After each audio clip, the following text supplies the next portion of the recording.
그런데 이번 주에 아주 뭐 깜짝 놀랄 정도는 아니지만 예상을 빗나간 판결이 한 두어 개 나왔어요. 하나는 은수미 성남시장 판결입니다. 1심에서는 90만 원을 받았고 2심에서는 300만 원을 받았는데 9일 날, 그러니까 오늘 대법원 마지막 심판에서는 마지막은 아닙니다. 대법원에서 파기환송을 했는데 좀 하나 저희들은 이해가 안 되는 게 은수미 성남시장에 그 저질렀던 죄, 그러니까 조폭 출신의 이모 씨로부터 뭐 차량도 제공받고 운전사도 제공받은 그 내용이 아니고 검사가 항소장을 쓸 때, 항소를 할 때 거기에 항소장 내지 항소 이유서에 양형이 부당하다, 80만 원이 더 90만 원이 더 부당하다는 그 이유를 자세히 구체적으로 써야 하는데 그게 안 써가지고 이게 잘못됐다, 말하자면 위법이라고 하니까 이게 무슨 소리야 하는 사람들. 저도 고 교수님한테 오늘 나와달라는 말씀 듣고 찾아봤어요. 은수미가 무슨 일 했는지도 뭐 신경도 안 쓰고 있다가 그래. 근데 저는 국회의원도 두어 번 했죠. 지금 성남시 다 아는데 그 정도로 관심이 없었는데 갑자기 관심이 생겼어요. 그래요? 그게 법률적으로 되게 어려운 거고. 근데 지금 문제는 대법원에서 뭐라 했냐면 정치 자금 그거 받은 거는 인정했어요. 그러니까. 맞는데 그리고 검사가 1심에 90만 원이 부당하다고 항소도 했어요. 그런데 항소했는데 일부 그때 1심에서 무죄가 나온 게 있어요. 그러니까 검사는 이게 일부 무죄가 바꿔지면, 유죄로 바꿔지면은 당연히 양형이 부당할 것이고, 그렇잖아요. 무죄 받았던 게 유죄되고 본래 유죄가 그대로 유지되면은 벌금이 90만 원이 요새는 생명줄 아닙니까? 그건 늘어날 거 아니냐 하면서 양형 부당을 그런 식으로 좀 애매하게 썼어요. 근데 대법원에서 뭐라 그랬냐 하면은 그 양형 부당을 구체적으로 밝혀야 한다고 그랬어요. 왜 양형이 부당한지. 원래 그래야 합니까? 저는 검찰이 항소할 때 그 양형 부당 그렇게 하면 되는 줄 알았어요. 저도 제가 형사재판을 오래 했는데 왜냐하면 판사 출신이 그게 별로 신경 안 씁니다. 그게 이 형사재판은 민사재판하고 달리 직권으로 되는 부분이 아주 많아요. 직권으로. 그러니까 지금 말하자면 2심에서 이걸 유죄로 인정하면은 무죄 받았던 걸, 그러면 100만 원 이상 올리는 거 당연하다. 그러니까 1심의 양형은 이게 무죄에 대한 사실 오인에 대한 항소와 아울러서 그 양형 부당을 같이 주장한 건데 대법원에서 안철상 대법관이 했는데 그분이 건국대학교 나온 분인데 이용훈 대법원장 시절에 비서실장을 했던가 하여튼 저도 재판 몇 번 받아보고 약간 진보 성향은 맞아요. 왜냐하면 법원에서 그 당시 안철상 부장이 지금 대법관이지만 있을 때만 해도 이게 스카이 나오면 대체로 보수고 그 외에 소수자 소수대학 나오면 아무래도 왜냐하면 본인이 진보라기보다는 불만이 많죠. 나만 소외받고. 피해의식이 있거든요. 그럼 내가 이렇게 스카이 안 나왔다고 나를 인사 이런 데서 박대하냐. 그래갖고 지방이나 돌리냐 그렇지 않게 해도 그런 피해의식을 느낄 수밖에 없거든요. 실력이 없어서 그래도 다 변명거리가 그거예요. 내가 지방 출신이라고, 내가 무엇이 영남이 아니라고 그런 얘기 하잖아요. 그런 이야기 하는데, 그래서 지금 저는 이게 있죠. 만일에 이 통합당 의원이 출신이 그래 됐다 하면은 그거 사실 대법원에 안 건드려도 돼요. 그냥 상고 이유는 이유 없고 그냥 기각한다 하면 되는데 진짜 90만 원, 300만 원은 이건 이게 무죄 같으면요. 건드려야죠. 이건 한 사람의 평생에 그게 달려 있는데 근데 사실 지금 옛날에 제가 법원에 있을 때 90만 원 이거 양형에 대해서 이거 없애야 한다고 그랬어요. 법을. 유죄면 전부 다 의원직 상실해야지. 선출직.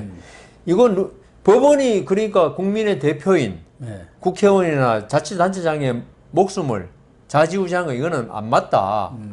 그러니까 법원이 살려주고 싶으면 90만 원. 옛날에 80만 원인데 10만 원 올랐잖아요. 그것도. 그래도 저는 늘 80만 원 맞게 100만 원 이상이면 이제 그랬는데 그래서 이 법원이 어떤 그 양형을 가지고 국민의 대표의 목숨을 좌지우지한 건 옳지 않다는 주장이 아주 많았어요. 그래서 이번에 300만 원 올려고 하니까 이게 만약 90만 원이었다. 예컨대 그대로 나왔다. 항소 이후로 그렇게 썼는데도 그러면 대법원에서 항고 기각 됐을 겁니다. 예, 그렇겠죠. 예. 그러니까 제 생각에는 막 대법원에 제가 뭐 그렇게 그렇지 않으리라고 저는 기대하고 하지만 얼마나 많은 탄원서 이런 게 대법관한테 들어갔겠냐. 정치권에서 특히 더불어민주당 소속이니까. 그러니까 결론적으로 많은 사람들이 생각하는 건 이건 봐주기한 판결이다. 그러니까 이거 상고 기각하면 이건 뭐 무죄 취지도 아니고 그 유죄 벌써 죄 저지른 거 다 인정하면서 그러니까 이해가 안 가는 거죠. 그 90만 원, 300만 원 가지고 파기한다는 거. 야, 이건 저도 오늘 그 고 교수님 그거 듣고 진짜 야, 이래서는 안 되는데. 아무리 이 김명수 사법부가 문재인 대통령하고 뭐 이렇게 코드를 맞춘다 하더라도 법원 정의를 지키는 최후 보루인데 사법부까지 이런 식으로 정치 재판을 해버리면 되겠습니까? 그게 지금 문제예요. 그걸 지금 사실은 제가 묻고 싶은 거죠. 제가 하나 말씀드릴게요. 그 민사 재판이 있죠. 상고하잖아요. 심리 불속행이 그렇게 많아요. 그 상고 이유 안 쓰고 그냥 이 사건을 심리하지 않기로 결정한다. 두 줄이 두 줄. 예? 그거 언제 한 줄 아십니까, 보통? 이제 사건이 모르죠. 택도 아닐 때도 하는데 또 중요한 거는 법리에 안 맞는 게 꽤 있어요. 그 2심 판결이. 예. 그럴 때 근데 정의에 관해서는 이게 그대로 유지하는 게 맞다. 원고가 만약 이겨서 올라왔다. 예? 그 원고하고 피고하고 싸웠는데 피고가 그 먼저 도발했는데 원고가 저항하다고 한다는 게 너무 무서운 무기로 때려가지고 상처가 났다. 그러면 그 저기 원고 승소하는 게 맞잖아요. 법적으로는 정의감으로는 정당 방위가 뭐 이런 식으로. 그런데 이 법적으로는 그래도 안 되는 거예요. 정당 오상방위라 그래가지고 과잉방위라 그래가지고 과잉방위. 원고한테 책임을 물어야 되는 게 많거든요. 그럴 때 대법관이 보고 이거는 법리상으로는 틀렸지만 이거는 정의에는 이게 맞다. 항소심 판결을 하면 심리 불속행을. 왜냐하면 그거는 이유를 안 써도 되니까. 그 민사재판은 그렇게 하는 대법원이 이번 은수미 재판에서 정의에 합당할 것 같으면 은수미 그 유죄하고 시장직 조폭한테 그 기사와 차량을 받았는데 우리 국민 감정으로 볼 때 말이 안 되는 소리. 말이 안 되죠. 그러면 이 사람은 시장직 아니 성남시장이 얼마나 대단한 자리인지 모르겠지만은 성남시장 자리 하나 지켜주기 위해서 그런 정의에 맞지 않는 파기환송을 한다는 거 있죠. 난 안철상 대법관 뭐 개인적으로도 옛날에 같이 뭐 저녁 식사도 같은 판사 때 제가 지방부장일 때 고등부장이었으니까 그 연수원 15기 저하고 시험 기수는 같네요. 근데 제가 연수원 늦게 들어간 바람에 그랬는데 식사도 하고 사람 정말 부드러워요. 외견상 신사고. 그런데 이번에 이렇게 하는 거 보고 참 좀 실망하셨겠네요. 좀 실망하셨어요. 그렇게 좋은 분이 이렇게 하시면 되나. 이거는 그냥 상고 기각한다고 해가지고 상고 기각하면 더 이상 다툴 도리가 없어요. 그게 이게 정의에 안 맞으면 파기환송 좋다.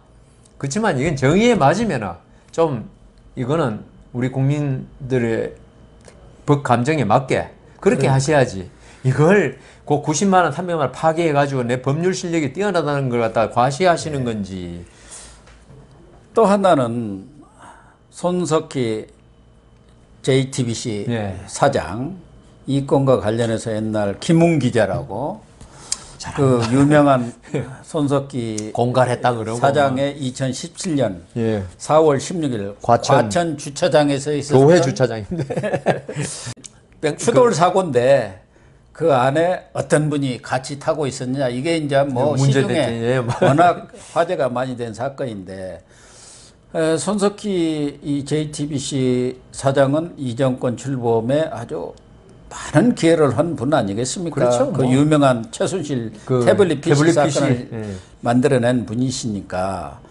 그런데 이 김웅 기자는 지금 6개월 실형을 받고 법정 구속이 됐어요. 손석희 사장은 그 김웅 기자하고 옥시락각시락 하면서 말하자면 취업이라든가 뭐 그런 문제를 놓고 하다가 폭행을 했다 해서 300만 원으로 끝나버렸어요. 더군다나 손석희 사장은 성착취범으로 유명한 N번방의 조지 이빈한테 또 협박을 당했대고 돈도 그렇죠. 갖다 주고 그렇죠. 뭐 몇천만 원 네. 송금도 해주고 또 무슨 광주 누구 윤장현 시장도 만나게 해주고 뭐찌고 저찌고 한 그런 사건가 있는데 요즘은 그 사건은 유야무야 아주 덮어져 갖고 제가 볼 때도 손석희 사장 뭐 이 정권에서 그 사람 손 대겠어 했는데 결과적으로 보면은 힘없는 김웅 기자만 이렇게 중형을 받은 거 아니냐 하는 생각이 들어요. 그러니까 이게 재판에서 있죠. 중요한 거는 균형이고 형평이거든요. 그러면 손석희 사장하고 김웅 기자 힘을 사회적 힘, 정치적 힘, 뭐 여러 가지 비교해 봅시다. 그러면 김웅 기자는 다윗과 골리앗이에요. 이건 말이 기자지 프리랜서라야 그러니까. 자기가 무슨 일이 있으면 쓰는 거고 없으면 뭐 안 쓰는 거고. 그 힘의 차이가 이렇게 나는 데서 이게 순전히 조폭이 그냥 일반 시장의 상인들한테 자리 살린다고 공갈해야 뜯는 거. 그런 사건 같으면 실형이 뭐 6개월이 아니라 6년 실형을 해도 전 괜찮아요. 그런데 이거는 있죠. 서로 간에 지금 말도 상당히 틀리고 범행 내용도 아주 서로 간에 말이 너무나 많이 틀려요. 예, 그리고 그러니까요. 손석희 씨가 제가 볼 때는 무조건 잘한 건 아니다. 예. 그 빌미를 충분히 제공했잖아요. 레카차 그럼. 기사 거기 하고 150만 원 주고 그리고 합의도 하고. 그리고 이 김은 기자한테도 뭐 월 1,000만 원씩인가 무슨 보장한다고 그러니까요. 뭐 제안도 하고 하고 뭐 취업도 또 제안을 했잖아요. 그다음 한 거기 2대 지원받고. 예. 그러니까 그런 걸 쭉 했는데 그러면 김웅 기자한테 지금 징역 6개월이잖아요. 징역 한 3년 선고하면서 법정 구속은 또 좋아요. 그래. 그거는 도망갈 수도 있고 뭐 징역 6개월이라면 있죠. 말하자면은 이게 뭐 담당 판사는 크다고 생각인지 몰라도 6개월하면 아주 그 사안이 경미하다는 말이에요. 예. 징역 6개월 하면 보통 집행유예 1년 나옵니다. 초범이고 김웅 기자가 전과가 있는지를 제가 몰라서 막 말씀은 못 드리겠는데 전과가 있었다는 그동안의 언론 보도는 뭐큰 없었으면 전과는 그게 있었더라면은 벌써 워낙 화제가 됐기 때문에 김웅이가 무슨 사기 사건이라든가 뭐 이런 것들이 이미 언론에 보도가 됐을 때 한 번도 그런 거 없었다고 본다면은 그리고 뭐 전과가 없다고 봐야겠죠. 이번 판결 이유를 보니까 범죄 사실을 부인하면서 그 반성의 기미가 없다는 거예요. 부인하는데 뭐 그러니까 반성할 근데 나는 이게 이 사건만이 아니라 우리나라 판사들이 어떤 범죄 사실을 부인하면 무조건 반성의 기미가 없다는 거예요. 그러니까 많은 피고인들이 네. 자백을 안 할 수가 없어. 왜냐하면 무죄율이 우리나라는 5%도 안 됩니다. 네. 5% 안 된 상태에서 자백 안 하고 끝까지 버티면요. 법정 구속 또는 실형이 나오니까. 저도 그 판사 할 때도 그랬고 지금 변호사 할 때도 지금도 그런 사건 하나 하고 있어요. 당사자는 나는 무죄 다투고 싶다는 거야. 근데 그 완전 무죄라 하기에는 조금 개입한 거는 다 맞는데 자기가 몰랐다는 건데 무슨 범죄에 대해서 이거 했다가 당신 판사한테 밑보여가지고 실형 난다. 이거 좀 억울하다 싶어도 인정하자. 네. 인정하고 집행유예 받도록 하자. 오히려 네. 피고인한테 설득을 했어요.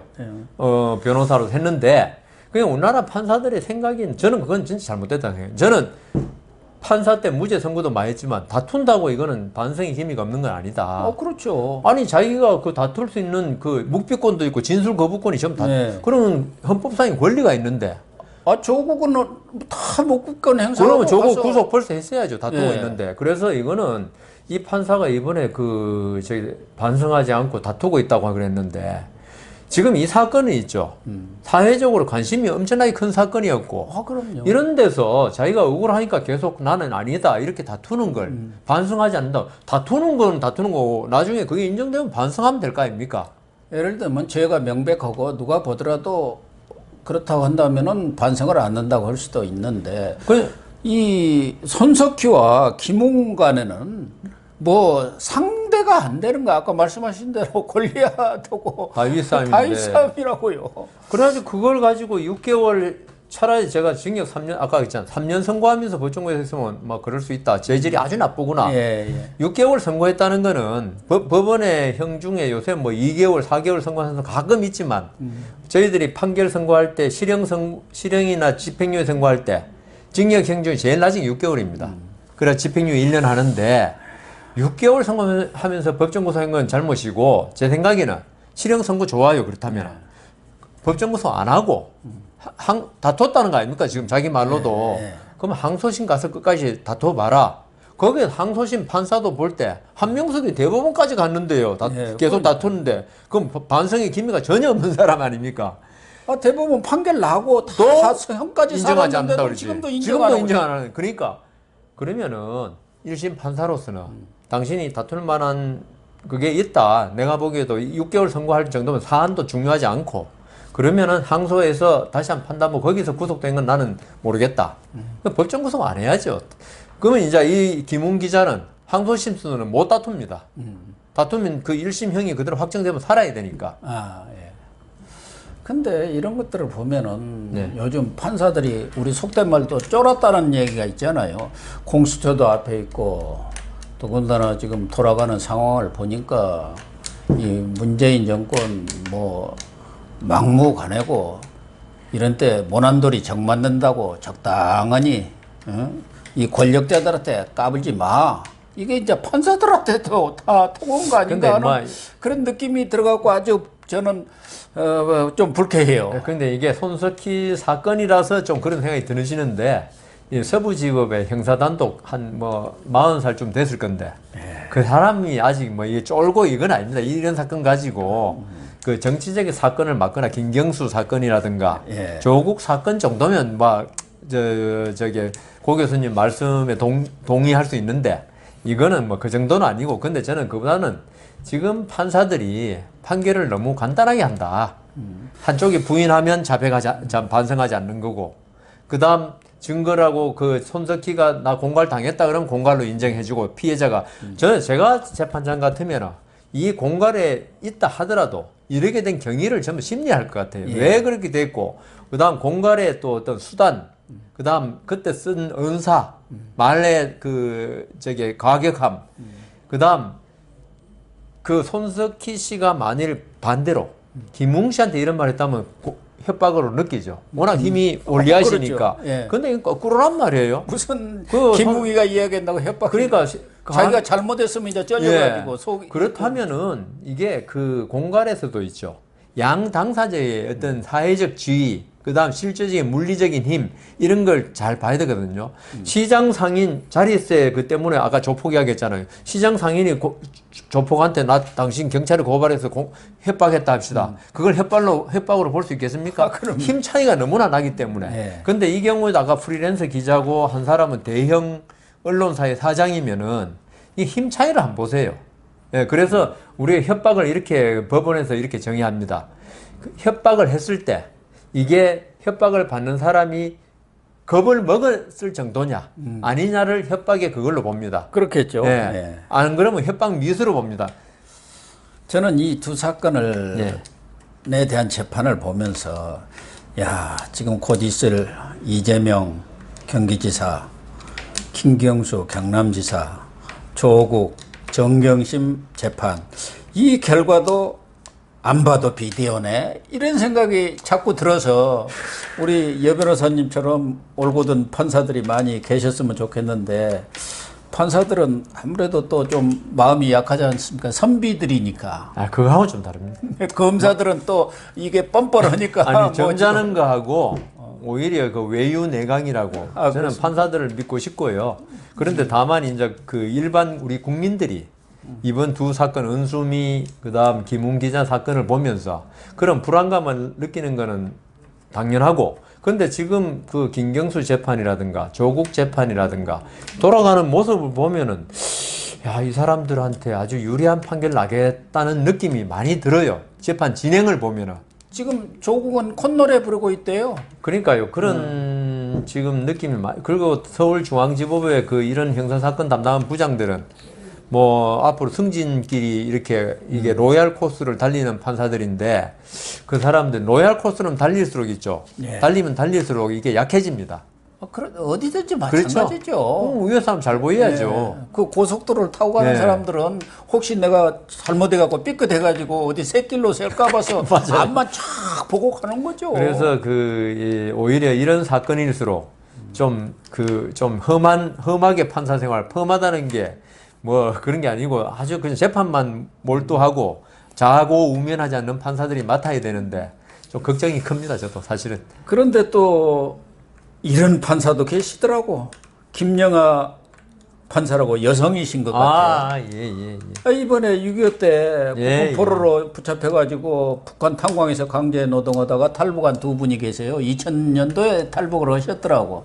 그분들이 김정은을 상대로 해서 손해배상 소송을 제기를 했어요. 그래가지고 저희들은 뭐 의미를 잘 모릅니다만은 뭐 법조인들도 이거 좀 우리 재판사상 하나의 이정표적인 판결이다 이렇게 의미를 부여하더라고요. 근데 제가 재판에도 그렇게 냈을 거예요. 그게 어떤 새로운 법리라기보다도 우리 헌법 정신에 투철했던 거죠. 제가 봐도 그래요. 헌법대로 판결을 했걸. 근데 우리 정부나 이건 그렇게 생각 안 하잖아요. 정치적으로는 이해를 못 하겠죠. 근데 뭐냐 하면은 이게 이제 김일성 있을 때 일어난 일 아닙니까? 6.25 그렇죠. 하니까.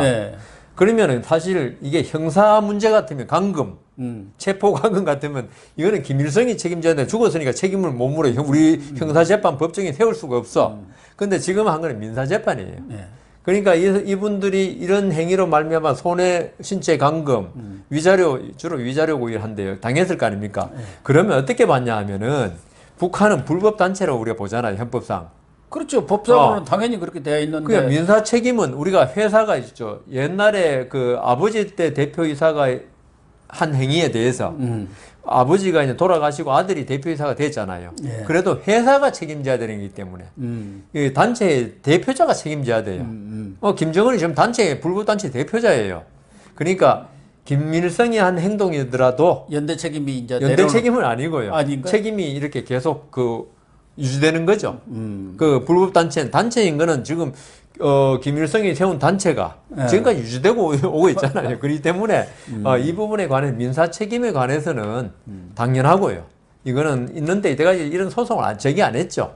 안 그렇죠. 했는데 이번에 않고. 민주사회를 위한 변호사 모임 이게 한 친구가 그 이재원이라고 우리 고등학교 동기고 법대 동기 친구인데 이 친구가 이제 물망초라고 거기 대표도 하고 하는데 북한 인권 문제에 관심이 진짜 이 친구 자기 돈 들여가면서 그거 하는데 이번 소송을 제기해가지고 승소했더라고요. 그래가지고 이건 상징적 의미가 있다. 물론 딱 그 의미 있다면 우리나라의 북한 그 재산 있으면 집행할 수 있고 그게 정 안 되면 이 재판 가지고 미국에 가가지고 미국 내에 있는 북한 재산 미국 판결을 받아요. 다시 집행 판결이라고 우리나라에 이런 판결이나 승인해 주십시오. 받아가지고 미국 내에 있는 북한 재산 또는 일본 내에 있는 조청년 그게 재산들이 있지 않습니까? 북한 재산인지 조청년의 재산인지 모르겠지만 북한 재산이라면 집행할 수 있기 때문에 이게 그 저번에 왜 원비어 사건 오토 원비어 그때도 미국 그 내에 있는 북한의 모든 걸 압류하겠다 그래가지고 지금 그럼 북한 김정은의 돈줄을 막는 것이다 했는데 그 이 판결이 서방 세계 어디를 가든 집행할 수 있거든요. 김정은한테는 아주 괴로운 일이죠. 그러니까 오토 원비어는 그때 5억 불 배상 판결 받아갖고 지금 찾아낸 것만도 2,379만 불이 291억 불 찾아냈어요. 그러니까 김정은으로서 얼마나 괴로워요. 그러니까 이 판결이 내려짐으로 인해서 박광재 사건도 있죠. 천안함 폭진 그렇죠. 사건. 다 할 수 있는 거예요. 개성 얼마 전에 남북 공동연락사무소 폭파한 거. 그 폭파한 것도 우리 재산을 지금. 근데 우리 정부가 하겠어요. 그러니까. 지금 정부가. 그러나 국군 포로라든가. 그건 다 할 수 있죠. 납북자들도 있지 않습니까? 그런데 지금은 뭐 소송에 이겨도 돈이 있어야 찾는 거 아니에요? 그렇죠, 그렇죠. 그런데 임종석이가 이사장으로 있는 남북 경제문화협의회라는 게 있습니다. 경문협이라고. 북한 방송이라든가 TV, 뭐 신문 같은 것을 우리 쪽에서 이렇게 쓰는 경우가 많잖아요. 그 저작권료를 받아놓은 게 있어요. 그게 지금 20억이 쌓여 있대요. 그래서 이 두 분은 2,100만 원씩이니까 얼마든지 거기서 받을 수 있죠. 있죠. 그거는 채권 가압류해가지고 압류해가지고 받을 수 있습니다. 그러니까 민사적으로는 북한 재산만 있으면 충분히 받아낼 수 있기 때문에 제 생각에는 이 돈을 받아내고 안 받아내는 게 중요한 게 아니고 그렇죠. 북한의 만행을 그리고 김정은 체제의 그 비도덕성 이런 걸 밝히는데 충분한 효과가 있었다 그렇게 생각합니다.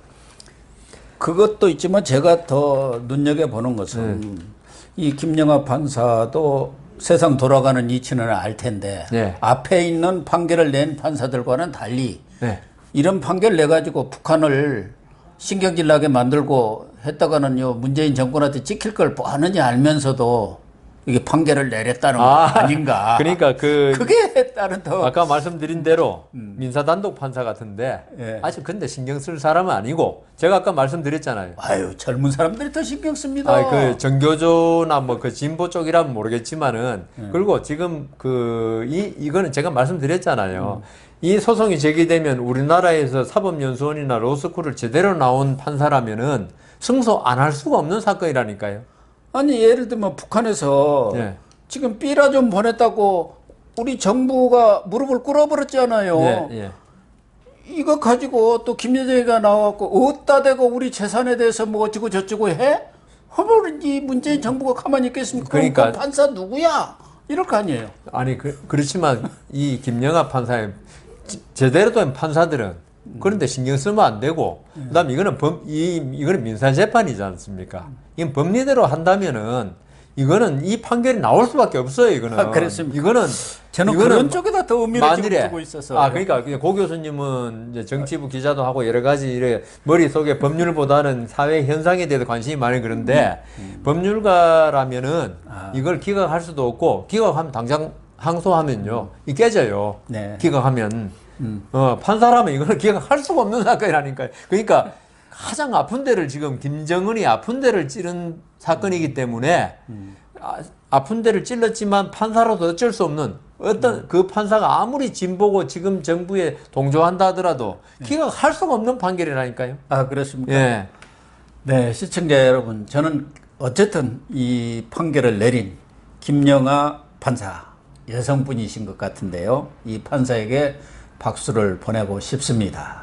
오늘 여상원 변호사님 나오셔가지고 추미애 법무장관의 어떻게 보면은 일각에서는 난동이라까지 얘기를 하고 있습니다만은 좀 막무가내식의 그러한 직무 수행에 대해서도 따끔하게 충고를 해 주셨습니다. 앞으로도 이런 중요한 법률적인 문제가 있을 때마다 또 여상원 변호사님을 모셔서 시청자 여러분들의 궁금증을 속 시원히 풀어드리도록 하겠습니다. 시청해 주셔서 감사합니다.